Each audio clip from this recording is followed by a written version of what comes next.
So based on my piece and intention behind movement and what the verbatim means to me, I decided to do some further research on social media again, and look into more of the anxiety side of it and sort of the mental health side, because the person I interviewed actually does suffer with anxiety, so I was interested in looking at that side of it.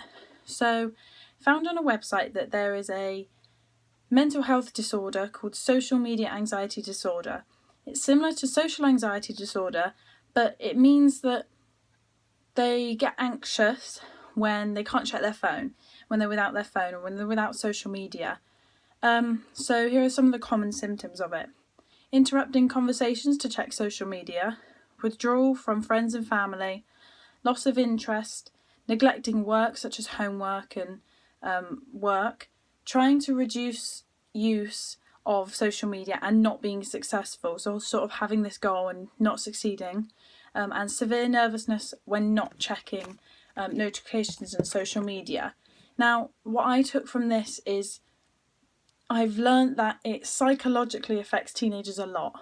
Although we might not see it when we're on our phones, it's sort of having this process within our heads that we don't realise is happening. Sort of like I mentioned, the lack of attention, small things like that slowly begin to progress. So it's psychologically having a huge effect on teenagers. It impacts on sort of everyday life things and education and work.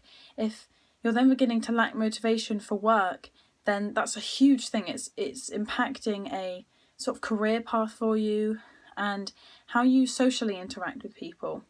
It can also begin to affect physically because of the time spent. Because teenagers are not focusing on interacting face to face a lot, it's then causing physical effects, sore eyes, headaches. So because of social media, a mental health disorder has occurred. Obviously, we did have social anxiety and many other forms of anxiety, but there's this whole bracket of social media anxiety disorder because of social media, which is a huge thing because, as I said, it is affecting teenagers hugely, that it has come under its own sort of bracket. So in terms of implementing this information that I picked out into my own work, like I did with the other social media research, it gave more texture. And as a person, the person I interviewed, because they suffer with anxiety, it puts that part of it into perspective